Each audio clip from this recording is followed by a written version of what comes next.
So if you're new to the Class Act series here on Make Writing Your Job, this is a series that I am very fond of because I don't know about you, but I love classes. I loved being in school. Especially love being in school for writing back when I was at USC.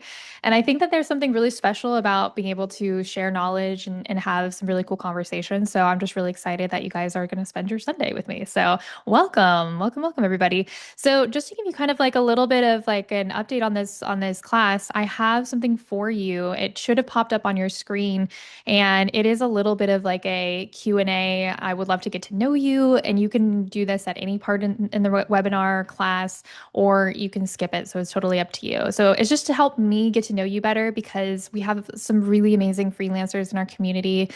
And the question that I'm always asking is, I want to know about you. And I want to know about you and what you're up to, what's new in your world, what you most need as a writer, especially a writer trying to make writing your job. And it helps me better create resources. And this class was actually created because I sent out an email to a lot of our subscribers asking you, like, what do you need the most? And a lot of you responded and you said, I need a way to understand the basics. And so that's why and how Freelancing 101 came up. And I'm really excited about this class because it's going to be basically the fundamentals that we all of us like freelancers at some point in our career had to patch together. And we're like, okay, I need contracts. I think I need invoicing. Also, where do I find my clients? Things like that. And so this is all of the fundamentals. And no matter where you're at in your freelancing career, these fundamentals will serve you so well. I find that even I've been doing this for over a decade. And as a freelance writer, I'm continuously returning to the things that are the basics. And they say that, there's that phrase of talking about how experts are just people who've really mastered the basics. And so that's where we're going. So, as I mentioned, for those of you who just joined, I'd love to get to know you better. And there's a survey that I just shared with you. So, the way that this class will work, feel free to drop your questions in the Q&A window, and then I'm currently just going to be kind of like going through what I have prepared for you. And then after I've shared with you my presentation, then I'll go and pull up some of those Q&As and we'll talk about that. So welcome. And so if you can drop your Q&As during the session and then I'll get to them at the end, or if you want to wait till the end, you can do that as well. So, for those of you who don't know me or don't know me very well, I traveled the world for 5 years as a digital nomad. And during that time, I was writing books. I was a full-time freelance writer and writing on Substack. And I say full-time freelance writer. I know that that's kind of like an oxymoron because, as a freelancer, you're not full-time anything. But I just say that as a way of the thing that helped me the most is freelance writing. Because I've built a seven-figure writing business. I've been, on a ton of different platforms like Upwork and Contra. And the secret sauce to making my life possible, to be able to write fiction books, nonfiction books, to be able to travel the world. And these days I live here in San Francisco, California. And I owe everything in my life being able to escape some really terrible jobs that I've had in the past. I owe everything to freelance writing. And I think that when a lot of people hear about freelance writing, there's a lot of myths that come up. But before we get into those, I just want to say that the reason that I'm here today is because I love helping other freelance writers. And you might have seen some of the things that have happened on the Make Writing Your Job writing job board. We've been able to successfully help people get their first book ghostwriting jobs. We've been able to help people get their first freelance writing jobs. And some people even call our writing job board the best in the business. And that's in part because we have an amazing team that runs the job board. But I'll talk about that a little bit later. If you haven't signed up yet, you can go and see all of this over on makewritingyourjob.com. The thing that is most accessible for people is to just do the $8 a month subscription if you're wanting access to the writing job board.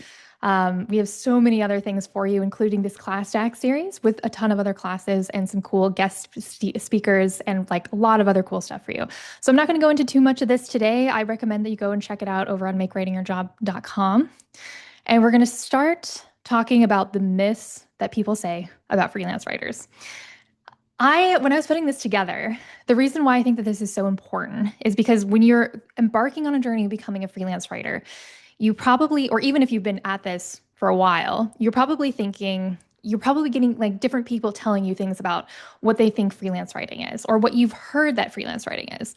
And I wanted to bust some myths today because when I got started as a freelance writer, I heard a lot of negativity, but then it was the positive voices that allowed me to jump in and give this a shot. So sometimes people will tell you that freelance writing is less stable than a full-time job. But the reality is that if you're a full-time employee, it takes one layoff to bring your income to zero. And I've talked to a lot of writers in our community and in other communities who have gone through some of the layoffs that have happened late recently. And they've had to deal with the fact that when they were a full-time employee and then they lost all of their, their main source of revenue, then they basically had to just start over from scratch. They had to be like, okay, my income is at zero. I have to either find another job or make something else work. However, when you're a freelancer, you kind of have this like unique opportunity where it's very rare that you will lose all of your clients at once. And so you have this diversity of income. And so whenever you hear like those like money gurus saying something like, the millionaires have like a diverse stream of income or like seven streams of income. For freelancers, it's kind of nice to be able to have multiple different types of clients. And so this gives you power in the relationship because if you're like, that client, I don't like the way that they're treating me, or I'm going to raise my rates because I think I'm being underpaid for my work there. You can. You don't have to wait for permission for a boss to give you a raise. You don't have to wait for permission to charge what you're worth. And this is kind of the cool kind of element of freelancing is that if you're able to build your freelancing career right, then you're able to structure it in a way that makes it even more stable compared to a full-time job. So I hear this a lot of writers come to me and they're like, I want to get started on being a freelance writer, but I've heard that I need to go to school. I need an MBA. I need an MFA. And this is so false. Like this is the one thing that I love to myth bust because in my time as a freelance writer for the last 10 years, I've had maybe two clients ask for a resume or even look up where I went to school. And most clients just don't ask for your resume. They don't care about degrees. They don't care about certifications, especially in the writing space. This is so true.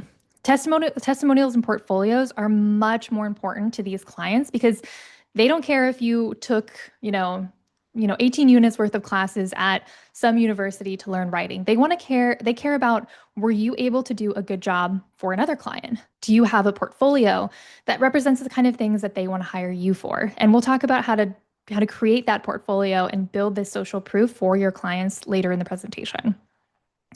Another thing that I've heard from a lot of you is I'm a beginning new writer or freelancer. I'm just getting started and I must be too far behind to jump in. This is something that I really, really hope if you walk away from this class with just one thing, I hope that you walk away knowing that it's never too late to get started. And just because you're a beginner, that doesn't mean you can't succeed.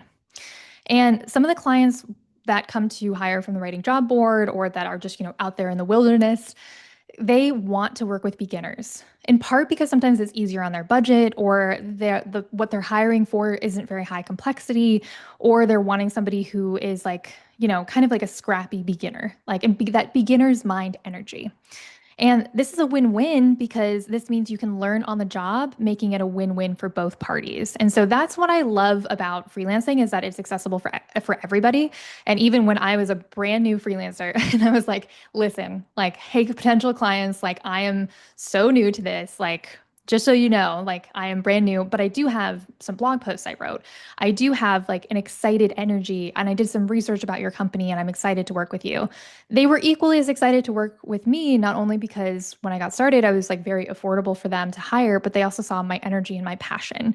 And so you can differentiate yourself by really just bringing the passion and the energy to those early client projects and winning them over with that energy and having a good foundation of a portfolio, which we'll talk about later in this class. Another thing that I want to address is that I've also heard from some international freelancers who email me about the writing job board, and they're like, look, I'm an international freelancer and I don't see very many jobs available from the countries that I'm looking for. And to that, I say that there's some different job boards out there that specialize in some different countries, but I've seen that a lot of the clients and the companies who hire from our writing job board are actually looking for the best talent no matter where they're from.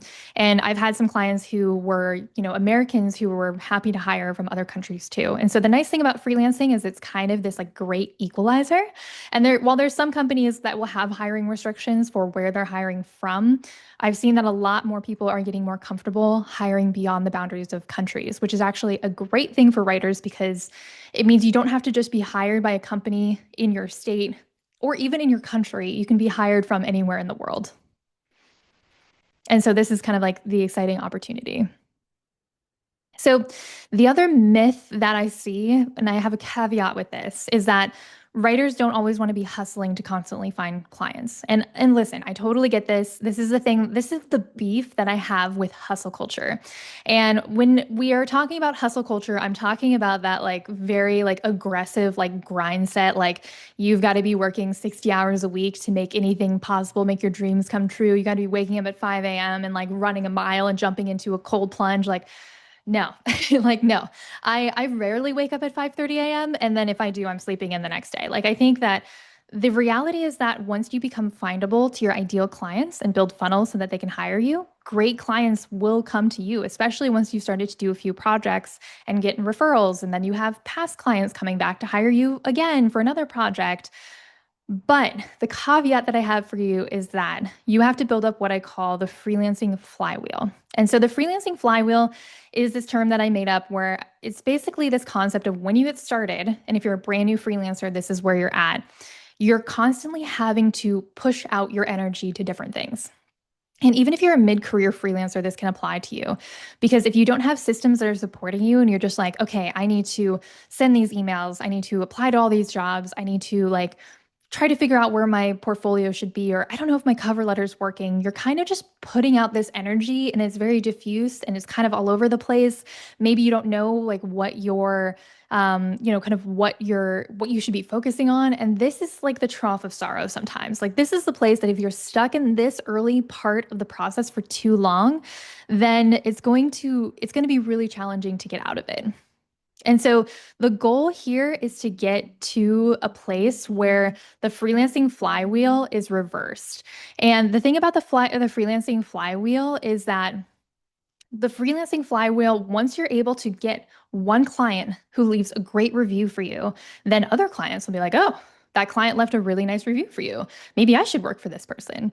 And then when that client also maybe refers you to another client, then all of a sudden you have a new client coming in and that flywheel starts to spin. And then all of a sudden, you have more clients coming in. You can raise your rates and you can work less and charge more. And so this flywheel is going to be hard to get going. And that's where most people fail. But if you're able to keep on turning that flywheel, then it's going to keep on going and then working for you. And we're going to be talking about different systems, like how to set up your freelancing website to have clients find you and things like that in future classes. But this is what we're going for. And this is something that we're going to start to build in this class and kind of create that solid foundation so that you can work less and earn more as a freelance writer. So in today's class, we're going to talk about how to build a great portfolio, even if you're starting from literally nothing. You have no clients, no samples, you're totally a beginner. That's totally okay. We're going to talk about how to choose a high quality niche. And I saw that from some of your questions. You already have some questions about that. And so don't worry, we're going to get to that in a minute. And then how to land your first few clients, because those early first clients are always the hardest ones to land. To be like, hello, client, it is me. I'm a writer. I would like for you to pay for my writing skills. That can feel very awkward the first few times. Trust me, I've been there. And then we're going to talk a little bit about the AI tools, automations, and systems to help you put busy work on autopilot. And I'm going to tell you my $0 totally free tool that I use for productivity that has been a huge game changer that you already have access to that will completely change your life as a freelancer. So I will share that with you at the end of this class. Also, I'm going to mention throughout this presentation the different ways to utilize the resources at makewritingyourjob.com because that's basically everything that I have for you to make sure that like you have everything that you need to be successful at making writing your job. And that includes our writing job board, which I've mentioned before, and I'll kind of like touch on some of the different opportunities there that I think would be really beneficial for you and what you're building in your writing career. So, part one, building strong foundations. So, a lot of writers, when they're thinking about conceptually, how do I build my writing career?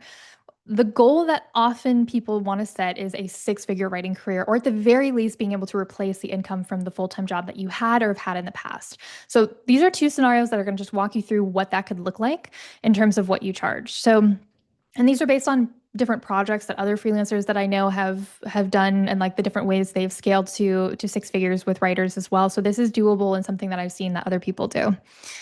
And similar packages that I've had in the past for like different deliverables. So right now, if you charge $3,000 per client for a monthly and ongoing ghostwriting package for social media and newsletters, you'd need to maintain 3 to 4 clients per month to earn approximately six figures.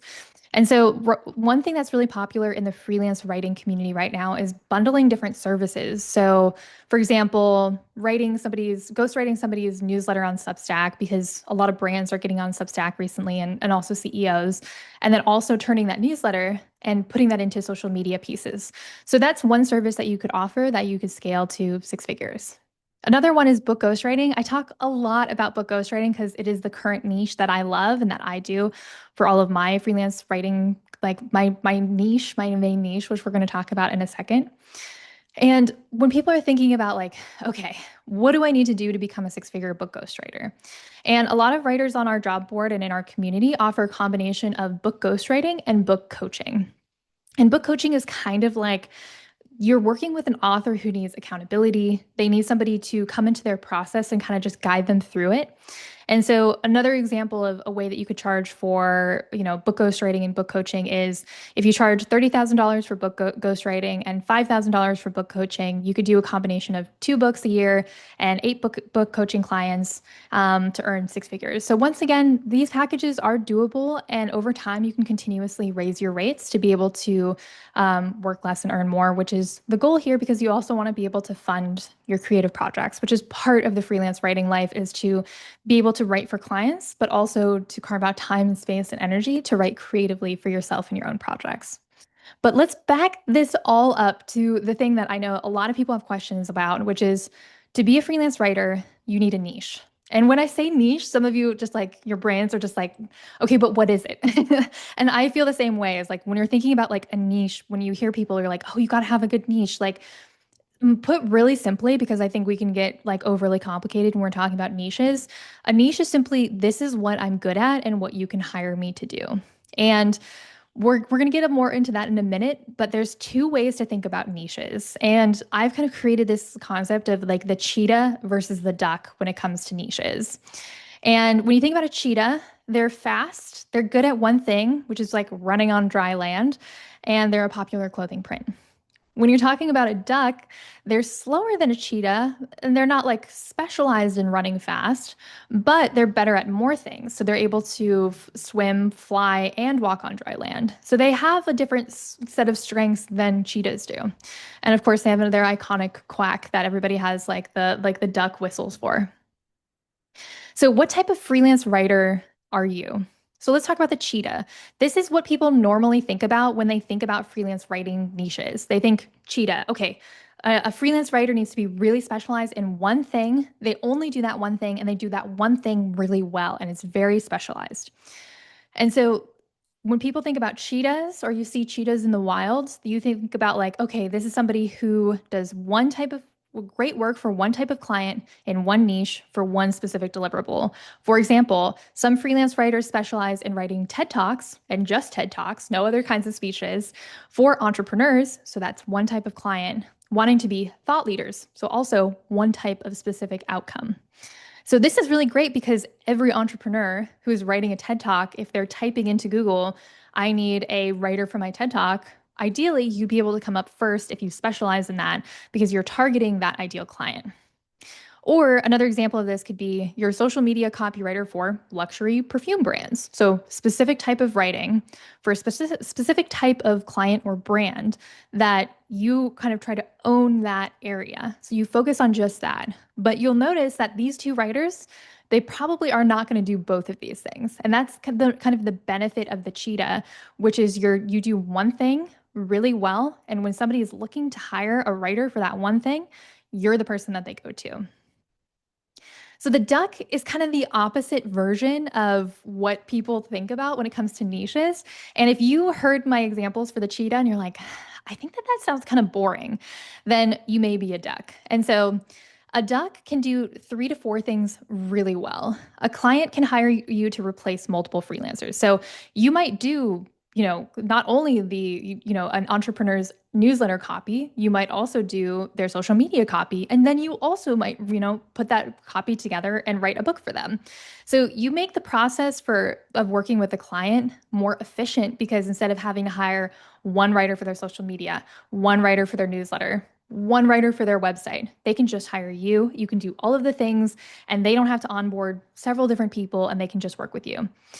So ducks are great when like the things and the deliverables that they're doing overlap in some way. And so just like the example that I gave you, working with an entrepreneur or some sort of thought leader, ghostwriting their newsletter and their social media posts. So it's like the messaging could be similar and the deliverables might overlap in terms of the content that they cover, but they're a different format. Another example for this is we've had a lot of jobs on the writing job board where people are hiring for YouTube script writers. This is one of like the most popular jobs on our writing job board. And you might write the scripts for a YouTuber's educational videos and start to put together those scripts in the form of a book for them. And so this is kind of interesting because you're working across two different types of formats, but the content is probably the same. So that's the key with the duck is that you want to still kind of like be in the same wheelhouse. So you're not so scattered that you're just all over the place. But you want to be able to show to your client, hey, you can hire me for both your book and your YouTube because the content is going to be the same and I'm just going to help repurpose it for different formats. So if you're somebody who likes to think across different formats, then a duck could be great. Otherwise, if you prefer to be a cheetah, you would just pick one. So, in order to figure out what kind of writer you are, whether you're the duck or the cheetah, and you're thinking about your niche, here are some of the questions I want you to consider. First of all, what type of writing lights you up? Second of all, do you like diving deep into one thing and to be a cheetah? Or do you like many new challenges? Are you multi passionate or are you singularly obsessive? This is going to be really helpful for understanding your niche, but know that you can always change your niche and you can always jump around and take something outside of your niche if you get excited about it. The whole goal is to follow your curiosity. And so when you're thinking more deeply about what niche you should pick, understand that it's a combination of a type of freelancing plus an industry. And so, what do I mean by that? So, my niche is as a freelance memoir ghostwriter. So, it's a type of freelance writing. And my main focus is for tech entrepreneurs. But even before this call today, I got off with a client who I was like chatting with, and her and I were talking about her book, and she's not a tech entrepreneur. And so I still work with clients who are not really in that specific niche, but it is the focus that most of my clients are tech entrepreneurs. And so your niche should speak to the majority of ideal clients that you're working with. And even if you sometimes change and accept clients outside of your niche. You should also pick a type of freelancing that you enjoy.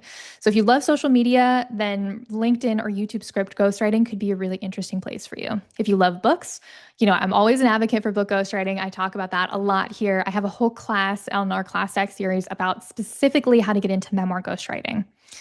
If you're obsessed with the news and current events and culture, consider newsletter writing. Obviously, Substack is a really interesting platform right now. So I think that there's a lot of different options for you as a newsletter writer, both for yourself and potentially for other businesses and brands. So one term that you're going to see a lot from me and then on the Substack and the writing job board in general is ghostwriting. The reason why I bring up ghostwriting so much in this class and beyond is because when you're a ghostwriter, you don't get credit, but you do have a higher pay for the credit for the project that you're doing. So for example, you would be ghostwriting a book for somebody and your name wouldn't be on the book depending on your contract. But because your client is getting all the upside of the book royalties, the speaking engagements and the things like that, you will get paid higher up front because you're doing the work and not putting your name on it, not being able to use it in your portfolio. So it's something to consider whether you want to do ghostwriting or not. I recommend it. I think it's a great niche. But no matter what, when you're picking your freelance niche, it's important to try to pick an industry that pays well and ideally is on an incline, because that'll allow you to really work with cool projects that are well funded. But everybody's a little bit different in terms of what they pick. But an example of that is, for example, freelance memoir ghostwriting is often paying better on a per word basis than freelance romance novel ghostwriting, especially if you're in the tech niche, which is growing. However, The reason why, if you're doing freelance writing for romance novels, you'll probably see this quite a lot on different, platforms like Upwork. You'll see people paying like a cent a word for romance novel writing, and it doesn't pay very well because it's often very popular, and it's less valued by clients because the people who are doing the best, writing romance novels are often writing under their own name so that they can get the upside of the royalties. So it's important to kind of try to separate the creative projects that you do for yourself under your own name so that you can get the upside from your freelancing work. And the thing about freelance memoir ghostwriting is that you would never just like out of the blue write somebody else's memoir. Like you're never going to get that upside for somebody else's life story. So it makes sense to be a ghostwriter for a project like that. However, if you had a great idea as a romance writer, then you should write that idea under your own name because you have more upside doing that for yourself. And so that's kind of how freelancing can dovetail into building your own creative projects because you're able to use the income that you have for freelance writing to create space to make your own creative work. So here are some of the fast growing niches. And every week on the writing job board, we have hundreds, hundreds of jobs, residencies, contests, fellowships, grants. And these are some of the ones that I'm seeing are growing really fast based on our most like recent job posts from the last month. Speech ghostwriting is something that I'm seeing a lot of. So writing for TED Talk speeches, for keynotes, things like that. And not just for politicians, also for entrepreneurs and other creative professionals. We actually just had a feature job for this recently, and there's some really cool people who are hiring for speech ghostwriters. Content writing, this is like, since the beginning of Google, people have been hiring content writers or blog writers, people who write content for websites, and now content writers are also writing for platforms like Substack and other paid newsletter platforms. YouTube ghostwriting, as I mentioned earlier, this is growing so fast because the monetization on YouTube is huge for creators.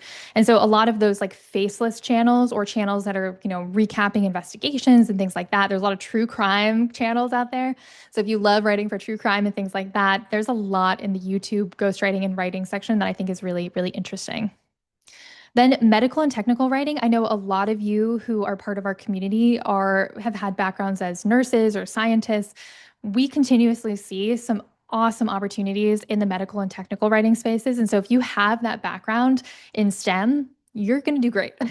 These are continuously some of the highest paying jobs on the writing job board. So if you have those skills to lean into, then I think it's a great thing to lean into. If you don't, that's okay. There's still a lot of really other great jobs on the writing job board. But I want to flag this. If you have a background as a nurse, before you hang up your scrubs, you may want to consider this. And then book ghostwriting, as I mentioned, I have an entirely separate class on book ghostwriting that I think is really, really special. And I think this is like one of my favorite niches, specifically for memoirs, but there's so much to do in the book ghostwriting space, like for example, business books and other nonfiction book ghostwriting as well.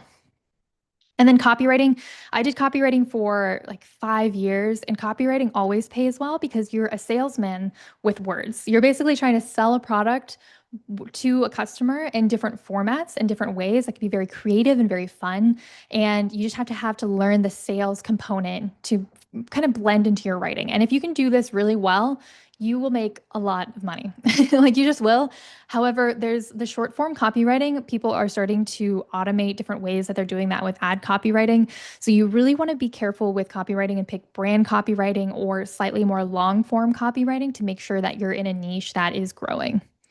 And then course writing, back when I did copywriting and content writing, I wrote a lot of courses for influencers and coaches. And so there's a lot of really interesting kind of writing in the course writing space and the online education space as people sometimes turn completely away from, universities and learn on YouTube and other places. And then one of the ones that I wanted to highlight, because I think it's really fascinating, is content creators and social media writers. There's a recent startup that's very controversial. It's called Cluely. And I'm also mentioned this because I'm in San Francisco. So I'm like in the midst of like the tech world. And you'd think that the tech world like wouldn't really prioritize creatives, right? I've actually seen the opposite, not only in my own career as a writer, I've done some of my most creative projects with people in tech, but also this startup, like it basically, they began making $7 million after the first 3 months of being in business, thanks to their creator first model. So they hired like 3 to 4 engineers, and then they hired 50 content creators and LinkedIn ghostwriters. So there are really interesting startups that are, pushing the envelope in some ways that are good and some ways that are not so good.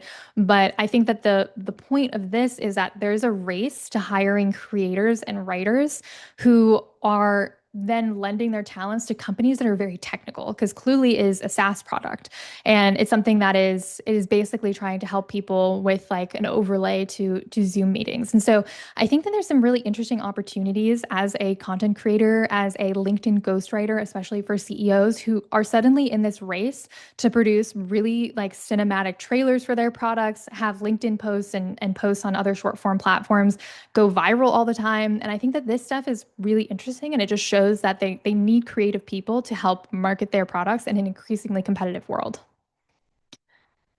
Now that you've kind of like taken a look at some options for your niche, let's kind of back up a little bit and talk about who is your ideal client. This is something that I never thought about, and it held me back from growth in my freelance writing career until I really started to put myself in my client's shoes. So that is why I'm talking about it now. I want you to envision, who would you love working with the most? Do you like working with CEOs, influencers, coaches, large companies, small startups? Who do you want to work with? Who do you want to serve? Do you want to work with families or individuals? Do you want to work with, companies trying to get grants for creative or scientific projects? There's so many different options for who is your ideal client. And when you're able to get more specific about, do you want to work with a big team or one-on-one with a single client, then you're going to be able to create the materials that they're going to be able to find you even easier. So you then, with your idea of who that ideal client is, can then start to make your portfolio with that person in mind. And so, yes, you do need a portfolio, but you do not need clients before you have a portfolio. So, a good example of this is memoir ghostwriting. As a memoir ghostwriter, I've had to sign a lot of NDAs. And so I can't share a lot of the work that I've done with clients. And so, if you're wanting to ghostwrite books, a good example of how to share your part of your portfolio to then ghostwrite more books is to write a mock chapter of your own memoir. And so this can just be a chapter from anywhere in your life when you're like, if I was going to write my own memoir, I'd start with this. Another thing that's really great for this type of work is also doing, we have a ton of pitch calls that come out on our writing job board. And I think that the pitch call is such a great opportunity to get a personal essay or something of your own work published that you can then include in your portfolio. You can also offer to work at discounted rates for clients who may be be on the fence about hiring you because you don't have an extensive portfolio. You can offer a discounted rate in exchange for them leaving you a testimonial and allowing to use their work in your portfolio. Some writers work for free for their portfolio, but I don't recommend that. I think it's still important to get paid for your work. And then, of course, as a writer who's on Substack myself, I think that turning your Substack essays into showcases of your voice, super, super helpful. Because I think when it comes to Substack, it's like this is a great place to build your readership while also testing out your voice and seeing what performs well with an audience. And then, as I mentioned before, pitching personal essays on the writing job board and using published pieces of your portfolio. This is kind of the surface level pieces of how to build a portfolio. I have an hour-long class where I break down everything that you need to know about how to build a portfolio. And so you can access that over on Make Writing Your Job and then get the step-by-step instructions for how to build that portfolio. But for now, just put anything that you have in a portfolio and write the pieces for your ideal clients that they would want to see even before you have clients. So the next part that you need to do before you start getting clients is set your rates. And this can seem simple when you're like first thinking like, okay, I need to set a rate. Like, do I just pick a number? Do I just think about like, what is everybody else charging? The thing that I think is helpful to start with is understanding what is your minimum hourly rate to pay your bills and live comfortably. And then also something that I didn't think about earlier on in my career, but I think you should, is how many billable hours do you want per week? The billable hours are hours that you're working on client projects and actively billing for the work that you're doing. So that's billable hours. But the part that people don't think about is how many hours will you spend on growing your business? So the non-billable hours. So these are the amount of time that you're spending applying to jobs, reaching out to potential clients, working on your website and your portfolio and things like that. If you want an hourly rate calculator, I have one available in my book, Six Figure Freelance Writer. The book is currently on sale for 99 cents or free if you have Kindle Unlimited. And so I recommend going through the exercise that I have on how to set your rates because it walks you through the calculator of what you need to think about. So your hourly rate, once you have it, you know what it is. But when it comes to your fixed rate, you need to kind of think about like, okay, if a client wants me to ghostwrite a book for them or even just a Substack post or a LinkedIn post, like how much will that take for me? Like, what should I charge?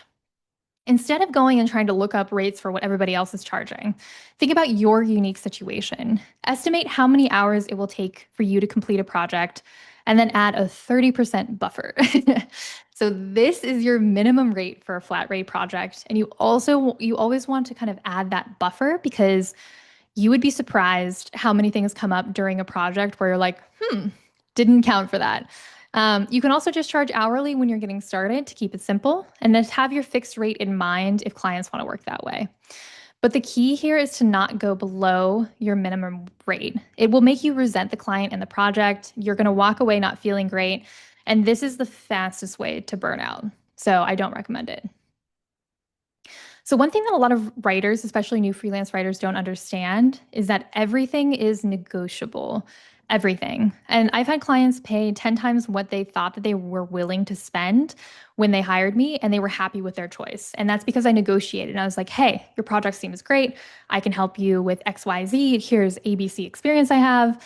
And this is my rate. This might not be something that you're going to be able to do from the beginning, but after some time, and knowing like what things cost, you can always reach out to a client, especially if it's a project you think you would do great at, and you can negotiate with them. And that's also something you can absolutely do with all of the clients on the writing job board because when you see projects get posted and you're like, this is a little bit cheap for a memoir. I don't think this client knows that they can hire somebody great, but it's going to cost them a little more. And I think that I'd be a perfect fit for this client because of my experience. So even if somebody is like, this is my budget, you would be surprised how many people will come up for the right person. And some of the best clients will come via referral or will find you directly. And so when you may be looking at the writing job board or other freelance platforms and being like, where are the clients that pay $1,000 an hour for a freelancer? They're out there, but sometimes one, you might need to negotiate with them to get their rates to where your rates are. And two, those clients also may be lurking in the shadows and not know who they're going to hire until they find you and reach out to you. And so that's why it's really helpful to use the writing job board and other places to find freelance writing jobs to get your foot in the door, build up your portfolio, and then build up those funnels to have clients find you so that those really great jobs that are kind of like hiding in secret can come and find you. So, quick story. In 2021, had just had a really intense year of freelancing and I totally burned out to the point where I was diagnosed with an autoimmune condition. I was falling apart. I suddenly had a ton of medical bills to pay. And it was one of the darkest parts of my life. And I had this choice to make.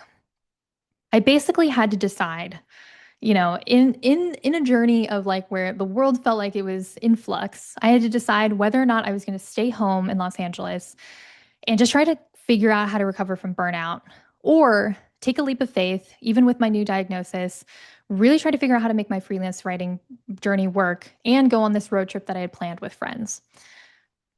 The safe path was staying in Los Angeles. The safe path was being like, okay, I've just had this diagnosis. Like my world is kind of falling apart. My joints and my hands are swelling to the point where I can barely type. Maybe I should just not do any of the things that I've planned for myself this year. I decided to take the leap of faith. And I decided to, despite everything that I was going through, despite the fact that I was falling downstairs and really struggling, and despite the fact that I was looking at like a mountain of medical bills and a really expensive diagnosis, I decided to take a leap of faith. And it worked out. Not only was I able to travel the world, but I was able to get my diagnosis into remission after 2 years, which none of my doctors told me was possible. And they, didn't believe it until they saw the blood tests. And so I credit freelance writing with helping me to get on the other side of my comfort zone. Because by throwing myself into the fire and being like, I'm going to figure this out, and I'm giving myself no other option. I was able to double my rates and cut the time that I was working in half and recover from burnout.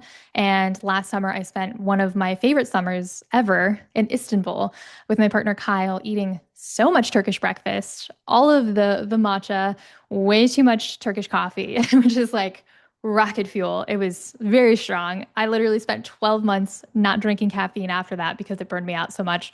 But I have been really grateful for freelance writing because it's allowed me to see the world. It's allowed me to have really incredible experiences.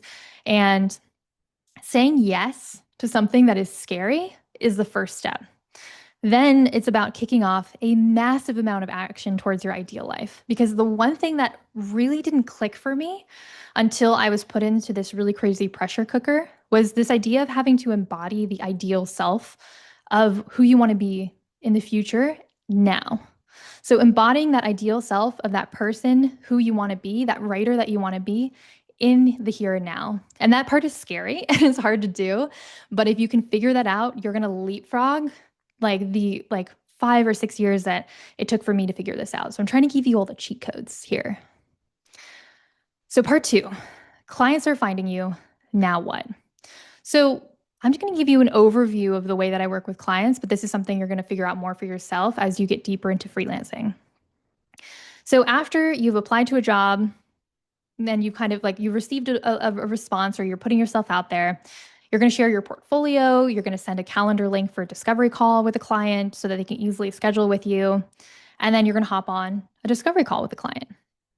Then you're going to share after the call, you're going to share your proposal with a rates, timeline, and next steps, and then get the party started. Super simplified way of doing it, but you're going to continue to figure out what your workflow is once you land those first clients.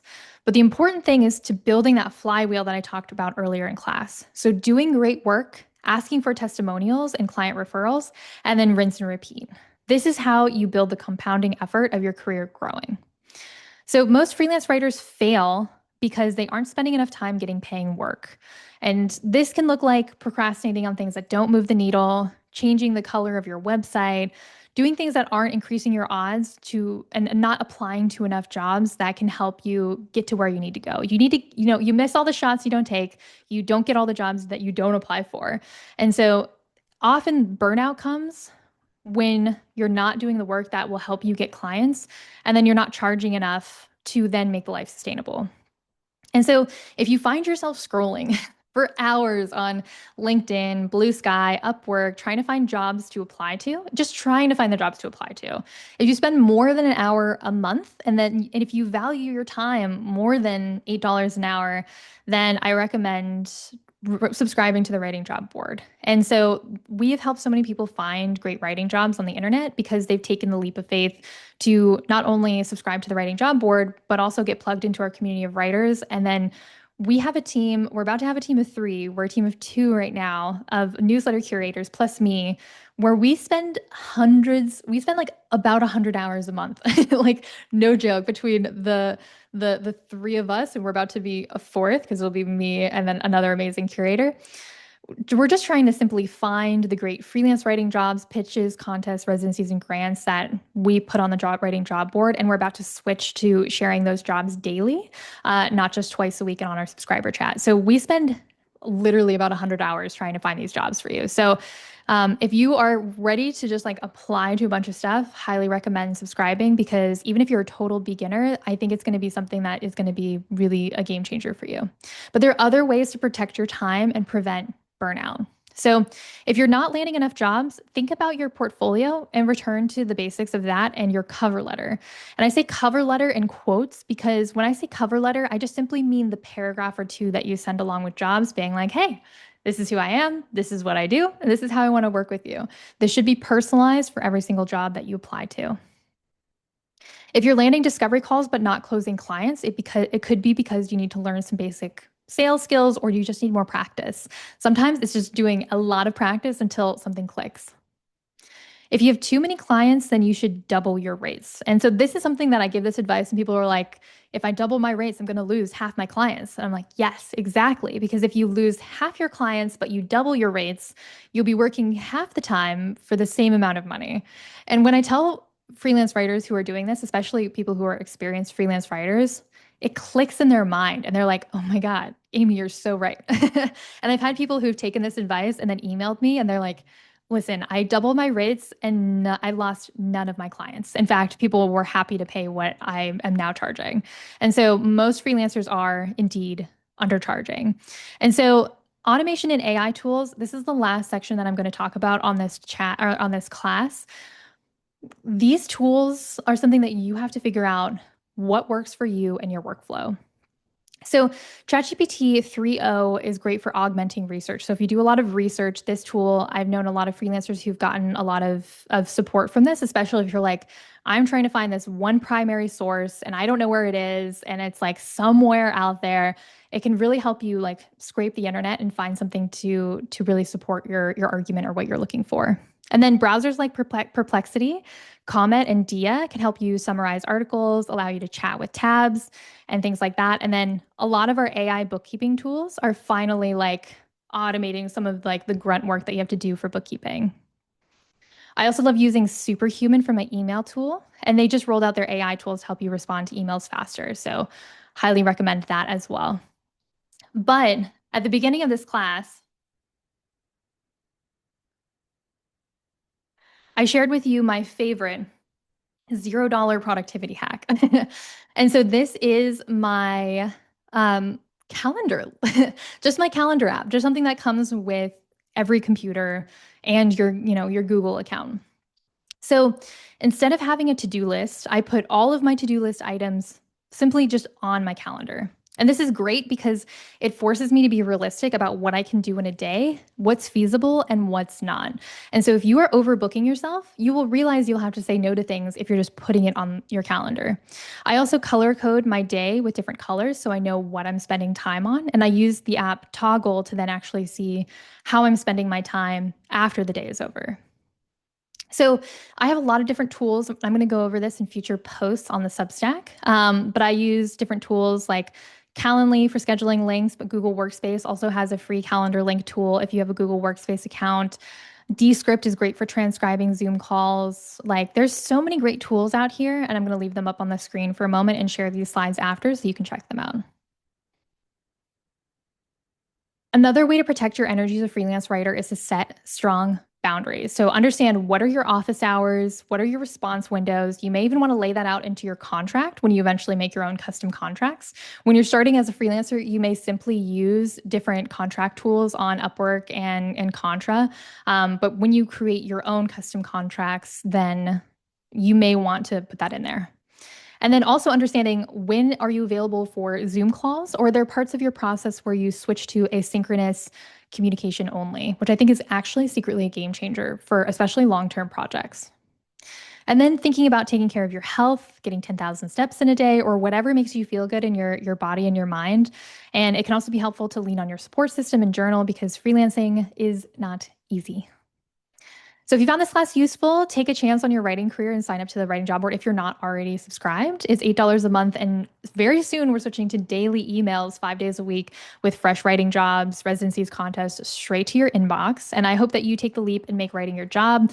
This is just the first of a lot of different kind of pieces and classes that we're going to be sharing with beginner freelancers and also people who are just wanting to strengthen the fundamentals, because ultimately the fundamentals are something that we're going to revisit again and again throughout our career as freelance writers. So with that, I'm going to go ahead and open the floor to questions. Oh, here we go. Perfect. Hey, Carrie. Hi, how you doing? This was Good. great. Awesome. I I appreciate you as I always have. And I have no video on this thing for some reason. It just says audio. No That worries. No worries. Yeah, that's perfect. okay? Well, that's a AI generated picture anyway. I recommend that everybody do that. It makes you look way younger if you're not so young. So, anyway, I have a question. I did the mortal sin of writing. I am writing for a percentage of the profits and half the royalties. And so I'm working with Thought Leader. I have spent a roller coaster ride of 10 months, and it's a great fun project, and I'm doing it specifically for fun.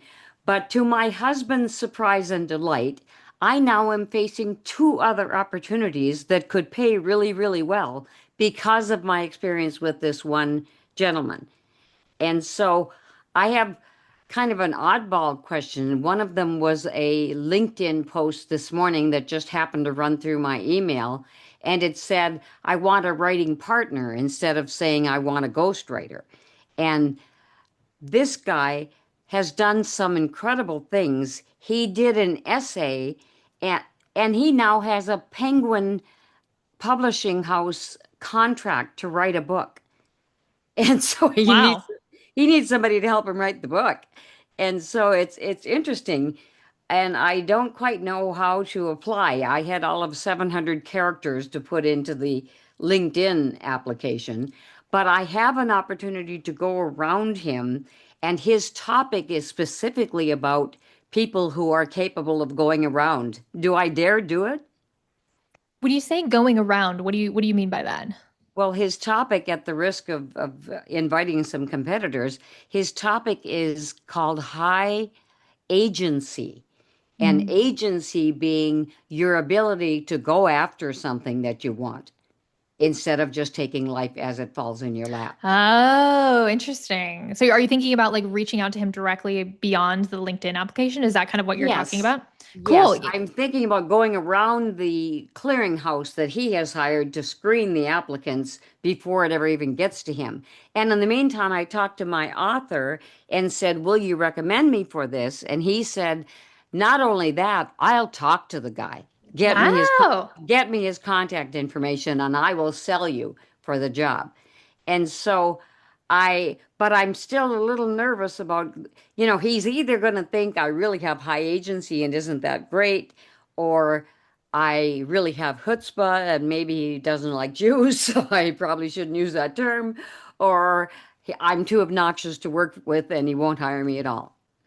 I think it's worth shooting your shot. I think that there's very few, people who are hiring who don't welcome that kind of energy, especially when you have somebody else who is going to refer you and call them up. And so I think there's nothing wrong with leveraging your past client who's willing to talk you up and being like, "Hey, like please get me in front of this person."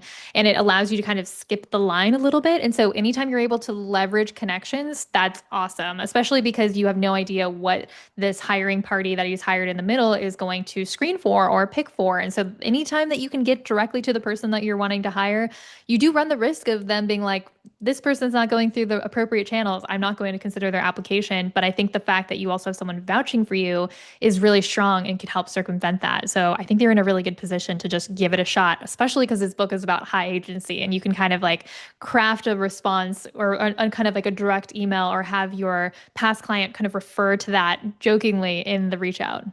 Well, I tried to add a photo, but I couldn't put it into this thing. But on the way up the steps of my condo this morning, I noticed that the planter had a plant that had obviously dropped some seeds into a crack in the cement, and there were plants growing out of the crack in the cement. And so I was going to take a picture and say, this is a high agency plant. I love that, Carrie.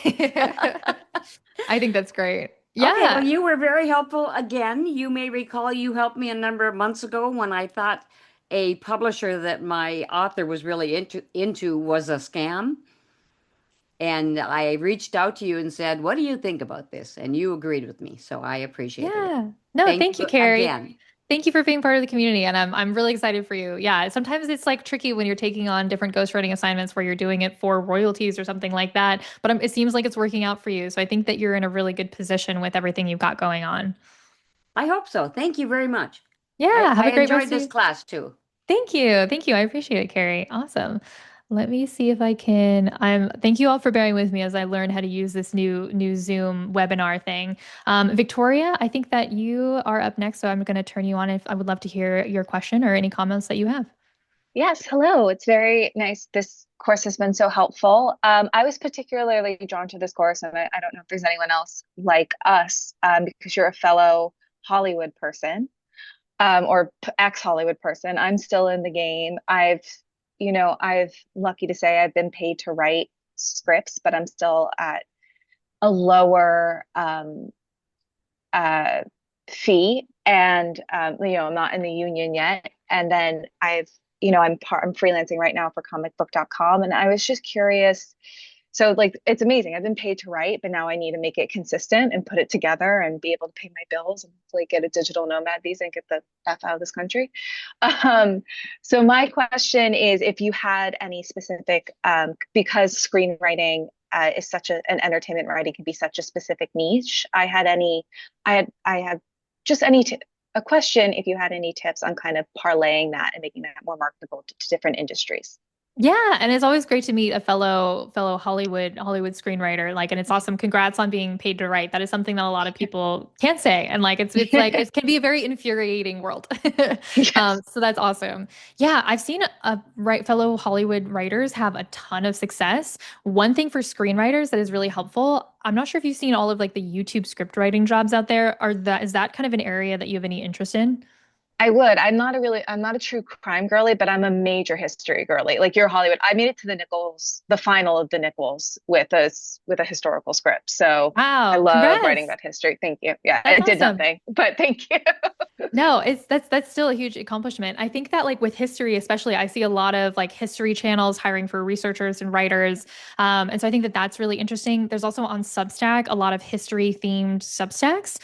It also doesn't hurt to like reach out to some of these Substack publications at the top for history and being like, hey, like, do you need an editor or a ghostwriter or a researcher? Because especially if they're on the higher, because like that you can see like the bestseller charts on Substack. And a lot of people near the top of the bestseller charts are making good money with their subscriber base, but I almost guarantee you that a lot of writers are burning out after doing it for several years. So even kind of like shooting an email and being like, hey, if you ever need like a content editor or a ghostwriter, if you ever are overwhelmed with the amount of like work that you have to do for your history publication or YouTube, I think that's really great. But I think when it comes to screenwriting, like there's so many different ways you can apply your skills. And then also for memoir ghostwriting, I'm a little biased, of course, but I No, think I that love that. I'm a true story queen. yeah, I love no, that. I think that that's like, especially with like your history focus, I think it's really interesting. Like I think it's very transferable, especially because as screenwriters, we are already writing in the voice of characters. And so when you're doing memoir ghostwriting, you're simply writing in the voice of your client. And that's something that I think is like an important thing to like showcase your skills as. And I see that screenwriters have done really well with memoir ghostwriting jobs and are constantly getting memoir jobs on our job board. And then also book editing, if you have any interest in kind of like the book world, like developmental editing specifically, like not the Okay. line editing and proofreading, unless Yeah. you love that. But I think Well, that I like, also worked in development like for Ivan Reitman for 5 years. okay, great. I think Okay, Victoria, it cool. seems like you're doing great. I'm It's not. just, So this was so helpful to know that like I think it's so easy to scroll on LinkedIn and see all the copywriting jobs that want 3 years of experience and be like, I can't do this. I'm just gonna hide under my desk. This has been very helpful.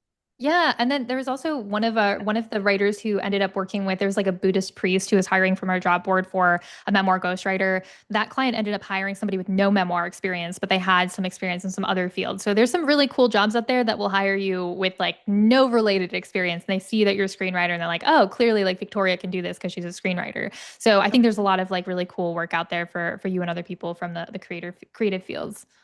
Okay, you just gave me hope. Thank you for that. Of course. Thanks, Victoria. Okay. I'm going to move on. We have 29 questions. I'm not going to be able to get to all of them. I'll probably be able to stay on for another 10 minutes. If ever anyone else wants to raise your hand, I can pop you on screen. Otherwise, I'm going to go through some of these. Health insurance. This is something that I get questions about a lot. And unfortunately, especially in the US, our health insurance sucks. But especially if you're a freelance writer, you do have to pay for your own health insurance. And I recommend talking to like there's health insurance brokers. There's also, you can get it through your state sponsored health insurance. That's what I do. And I think it works great for me, but every state's going to be different. And so I can't give specific health insurance because I'm also in California. And so it's like, it just is different for every state. But a lot of people don't go freelance because they're afraid of losing their health insurance. And I think that once you get into solving that problem, it's actually a lot less expensive than you think. And if I'm correct, I believe it's a tax write-off. Ask your CPA, but I think there's really great ways to like take care of some of the things that you've gotten from your job before as a freelancer that you don't have to stress about. It's not super complicated, and your CPA can help you with that. So Janice is saying marketing is a huge problem for me, including attracting quality clients and that return for my projects over and over. And we're getting clients to return. So For Janice, like I think that this is something that a lot of writers struggle with, which is trying to kind of like figure out, okay, how do I market my services? And so this is where having a good freelance website is going to be really important. And we're going to do a separate class on that. And I'm going to actually have a Squarespace designer come and talk about designing websites specifically for freelancers and how to help you rank in Google and things like that. So we're going to talk all about that. And I'm also hoping to get a designer that will also give our audience and our community a special discount. So that's in the works. So having a great website is important. And in the beginning, you will be applying to a lot of jobs on job boards like the one we have at Make Writing Your Job. But ideally, you're building up a client base that creates that funnel. And word of mouth is a huge way that people get hired. But I have met people who've had a lot of success on LinkedIn. And I remember there's another freelancer that I met who literally just kind of like does Facebook group marketing for her skills. And so the thing with marketing is it's specific to your ideal client. So I can't give you like a one size fits all marketing skill for your freelance writing because your ideal clients are all going to be in different parts of the internet. And so that's kind of the tricky thing. But the goal is to create the funnels for clients to come to you. And that's through posting your work on Substack. That's through doing great work from clients and posting the testimonials and sharing like the kind things that your clients say about you, having your website, having a blog, having a social media presence. But I will say that social media for me and from the writers that I know was the least important thing. I've gotten no clients from social media. And so you don't have to have you don't have to have like 100,000 followers to get clients. So I think that that's an important thing to remember because I focus on where my ideal clients find me. And for me, that's on Google. So clients who are typing in how to hire a memoir ghostwriter see me on Google. And so you can do the same thing, and that's going to be a subject for a different class. Um, Jill asked, what is the easiest way to create a portfolio that is valuable? So when it comes to your portfolio, we talked a lot about this in the portfolio class, but it's thinking about what does your ideal client want to see from you and how can you write things that they're going to be really excited to see in your portfolio that are authentic to you and your unique voice. And that because a client, when they're hiring you, they just want to see, oh, I can hire Jill to write my memoir and I know it'll be in good hands. And so it's trying to step into your client's shoes. And you may only need 3, 4, 5 samples, sometimes even 2 or 3. I got one of my earliest memoir ghostwriting jobs off of like 3 blog posts and a short story. So it's like if you don't need very much, you just need to make sure that the samples feel intentional and well written. And they can be pitches that you've gotten published, like a personal essay you got published in one of the publications that we list in the writing job board. It could be a blog post or a Substack and things like that. So there's so many different ways to like put together your portfolio, and the portfolio class would be really helpful for this. So Allison says, my name is Allison. I'm a full-time freelance journalist. I've gotten some great work over the last almost year of freelancing, but find that being paid per story is just super tough to make a living equivalent at what I was making full-time. Totally. I have to be also a journalist first and foremost. Be careful what clients I take as to not work for anyone that would be a huge conflict of interest. Super fascinating. I think that one of the cool things with journalism is that I don't know about you guys, but I pay for a lot of journalist Substacks. And so I think that there's kind of an interesting model where if you're able to bring some of your journalism underneath a paid model on Substack, that might actually be more lucrative than freelancing. And the only other kind of niche that might be interesting to explore is doing book ghostwriting or book editing for books within the topics of interest for your journalism. But at the same time, it also might be more interesting to publish those books under your own name rather than working for other people. But it really kind of depends on where your focus is and the kind of like where you want to be kind of in what niche.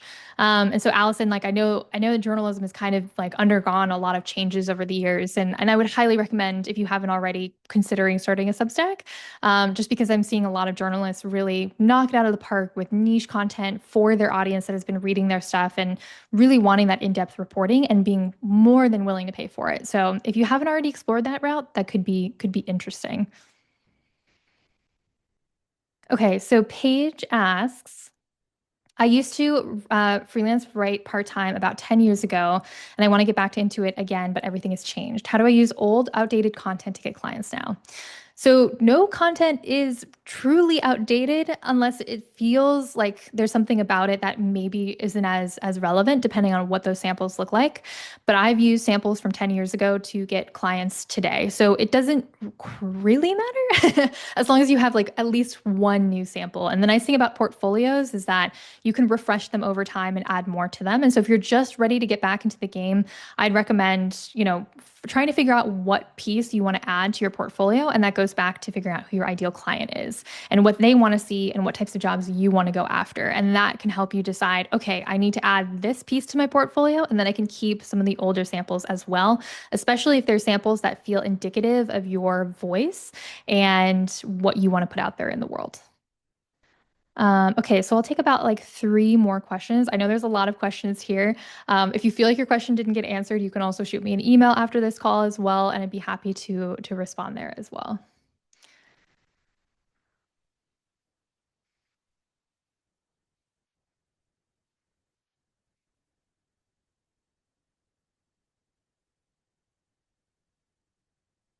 Okay, so Estefania, I hope I got that name right.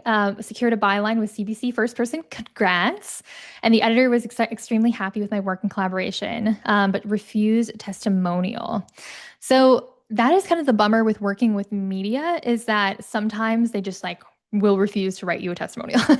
And this kind of goes also back to, the freelance journalism space is very challenging right now with some of the legacy media. And so if somebody won't give you a testimonial, then they're not going to be a good person to work with. Time to move on to somebody else. And unfortunately, some clients, even some clients that I've worked with who are not in media, who are very kind and very effusive about my work. And I'm like, oh, it'd be great if you could write me a testimonial. And then they just disappeared. And likely they got busy with life stuff. They got busy with publishing their book. Other things happen. Sometimes clients just won't leave you a testimonial. And you just have to recognize that some people, it's just not on their mind. They're not going to do it. You just have to move on and work with a different client. So Sarah Mitchell mentioned that she had a mentor advise her that she should start as a generalist and narrow into a niche once she has street cred. But she knows what her niche is and wants to go for it. I think you should just go for it because you can always change your niche later on. And I think that that's the thing that is like really unique about freelancing is that you can follow your interests. Unlike a full-time job where you're locked into a career path and locked into a track of what you're told what you should be doing. The nice thing about freelancing is that you can start as one thing, you can change, you can do something for somebody else. You can even have two separate landing pages on your website where one is like, I'm a copywriter, and the other one is like, I'm a ghostwriter. That's what I did for a long time before I finally just decided to go completely all in on ghostwriting. And so I started my career doing ghostwriting, copywriting, and content writing. And I did all three of those things until about like 3 years ago. I pretty much narrowed my focus just to memoir ghostwriting and developmental editing. And then now moving forward, I'm only going to be taking memoir ghostwriting jobs. So, but I jumped around between those niches, following my interest and following the things I thought was really, really interesting. So it kind of like just depends on, but I think that the thing with freelancing is to try to follow your passion and to try to find like the things that are lighting you up inside because the part of freelance writing that's so fun is that you get to do what you want to do. You're your own boss, you are the CEO of your writing business. You get to own everything that you're up to. Okay, so last question of today. Really great question from an anonymous attendee. How should a portfolio be shared? Is a website necessary or via PDF or links?